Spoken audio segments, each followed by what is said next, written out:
Market Garden, a bullet bounces clean off Nixon's helmet. How bad? I don't know yet. Nix! I'm all right. I'm all right. Am I all right? Germany, April 1945. Nixon has just come back from a combat jump where his plane was destroyed in mid-air. Winters asks how it went. It was great. Fantastic. Took a direct hit over the drop zone. I got out, 2 others got out.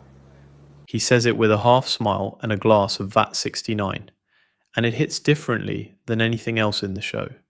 Band of Brothers gave us Winters, Spears, malarkey, larger-than-life soldiers built for the screen. But Nixon? Nixon is the one the show built for a harder and quieter question. What happens to a man whose body survives the war while his mind doesn't? Of every PTSD portrayal in prestige television, every shaking soldier, every flashback montage, every drunken breakdown, Nixon's arc is the most medically accurate the medium has ever produced. The writers pulled it off without ever once using the word PTSD. In 1944, that word didn't exist. The army called it combat fatigue. Before that, shell shock. PTSD as a formal diagnosis wouldn't exist until 1980, 35 years after V-Day. So the show diagnoses him without knowing it, across 9 episodes. That's what we're breaking down today.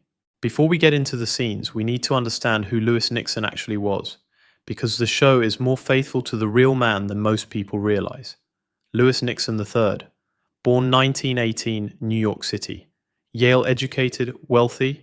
His family ran the Nixon Nitration Works, an explosives and chemicals manufacturing business in New Jersey. Every reason to sit the war out. He volunteered anyway. January 14th, 1941, he enters the army at Trenton, New Jersey. Commissioned as an infantry officer, he volunteers for the new paratroopers and gets assigned to Easy Company. He jumps into Normandy on D-Day, fights in Market Garden, where an MG-42 round enters the front of his helmet, grazes his forehead, and exits out the side. Survives Bastogne, the frozen, starving worst of it. Then on March 24th, 1945, he goes up as an observer for Operation Varsity, attached to the 17th Airborne. His plane takes a direct hit. Only Nixon and 3 other men get out before it goes down. 3 combat jumps. A bullet through the helmet. A plane blown apart around him. He never fires his weapon in combat, not once. The entire war. In the show, he says it himself. Not around. He also drinks. Heavily. His brand is VAT 69 blended scotch. He loves it so much he hides bottles of it in Dick Winters' footlocker during stateside training. By Holland, the drinking is a serious problem. By March 1945, it has gotten so out of hand that Colonel Sink tells Winters directly, "I have a problem, Dick. It's Captain Nixon." Sink removes Nixon from his regimental S2 post and sends him back down to Battalion S3. In episode 5, there's a scene that captures exactly where Nixon is at this point. It plays as a joke and it works perfectly because of that. I don't know why I'm still doing this. What, drinking? No, hiding in your footlocker. The captain, for Christ's sake. Well, why don't you just give it up?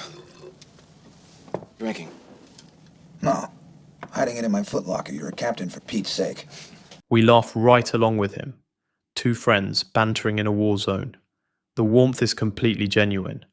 The heavier reading only lands later, once you understand the full picture of what Nixon is carrying. Episode 5. Holland, October 1944.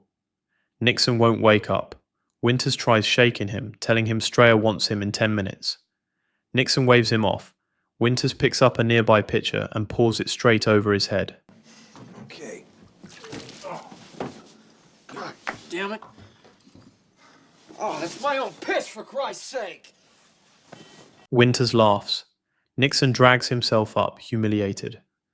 Minutes later, in the Jeep on the way to HQ, he's running a full strategic briefing on the Rhine front. Completely composed, completely sharp. The only unit in the group that's got the Germans on the German side of the Rhine. Easy, we would be over the river, well supplied, have the Krauts on their heels. Now I can just get Ike on the phone. Are you listening to me? Hang on every word. On first watch, it's pure comedy. That's all it is. Watch it again, knowing what you know about his drinking, and the whole scene curdles. The show puts the joke on the surface and the diagnosis underneath, and it trusts us to catch it on the second pass. Before we go further, some groundwork, because most people, including most TV writers, are working from the wrong picture of what PTSD actually looks like. Most of us picture a soldier shaking, screaming, flinching at a backfire. That version exists, but a lot of the time you'd walk right past someone who has it and never know. The real signs are quieter. Memories forcing their way in, shutting down anything that triggers them, going emotionally flat, staying stuck on high alert long after there's nothing left to be alert about. Nixon has all of it. He medicates all of it the only way available to him in 1944. A bottle of VAT 69 and a wall of paperwork. Because alcohol is the only thing that reliably turns down the volume for a few hours. A bad solution. From where Nixon is standing, a completely logical one. The show gets this right by treating the drinking as the symptom. 4 years of compounding war is the cause.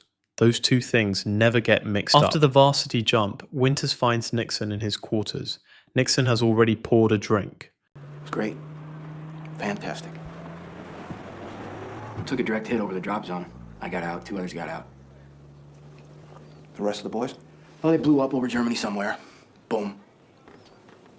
Yeah, I'm sorry. But what? That last line. That's the one. Watch Livingston's face when he delivers it. He's genuinely, momentarily somewhere else entirely. He went somewhere in the middle of that sentence and hasn't come back yet. It's one of the most quietly accurate moments in the entire series. It lands so softly you can miss it completely if you're not watching for it. The avoidance plays out through his daily routine too. He buries himself in maps and intel reports, using the paperwork as a wall to stand behind, and then the scotch. Watch what happens when Winters tells him about the demotion. Nixon pivots immediately to logistics, to the letters he'll have to write to dead men's parents. He finds something narrow enough to function inside. Then the letter from home arrives.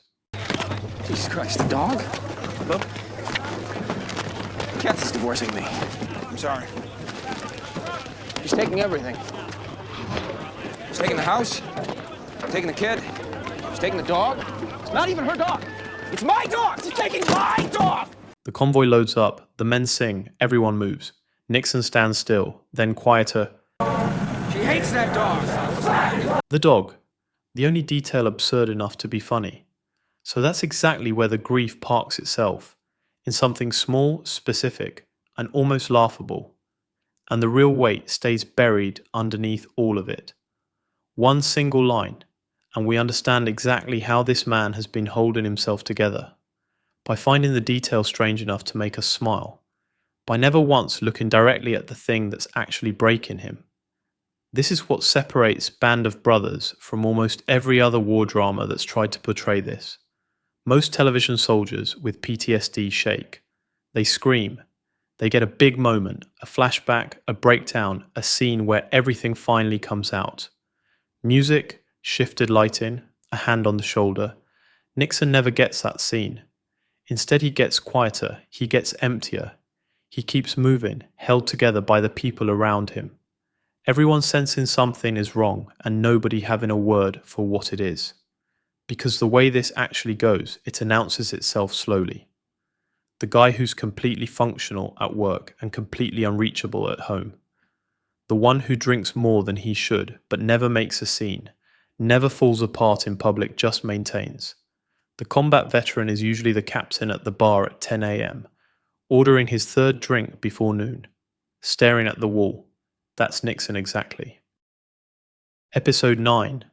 Nixon enters a German house looking for whiskey, finds nothing, knocks over a framed picture on his way out. The officer's wife is standing there, cold, contemptuous. He walks out without a word. Later that day, Easy Company finds the Kaufering concentration camp. Barracks burned by the retreating OS, bodies stacked in rail cars. Most of the men tie a handkerchief over their faces. Nixon doesn't. He breathes it in and doesn't turn away. The woman shamed him. The camp answered the shame.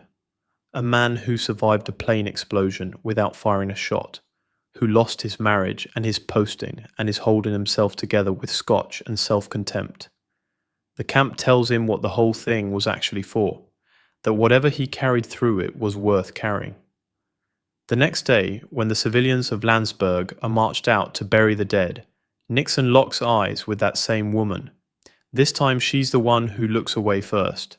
Roughly 1.4 million American troops were treated for what the army called combat fatigue during World War II. 1 in 4 battlefield casualties was psychological, and generals like Patton publicly dismissed it as cowardice. The men who came home got no diagnosis, no treatment, no language for what they were carrying. Just the expectation that a man who survived should be grateful, should get on with things. Most of them sorted it out with alcohol and silence. Nixon came close to disappearing into that. He married Grace Umezawa in 1956 instead. His third marriage, the one that finally held. Winters was his best man. He got sober. He and Winters worked side by side at the Nixon nitration works until Nixon died in 1995 at 76. Winters delivered the eulogy. A friendship that outlasted the war by 50 years. They never used the word PTSD. They didn't need to. Every scene is a diagnosis, and the show trusted us to read it. Ron Livingston plays it with a half-empty glass and a tired smile, and 25 years on, nothing else has come close. So if you made it this far, thank you. Leave a comment, drop a like, and subscribe. See you next time.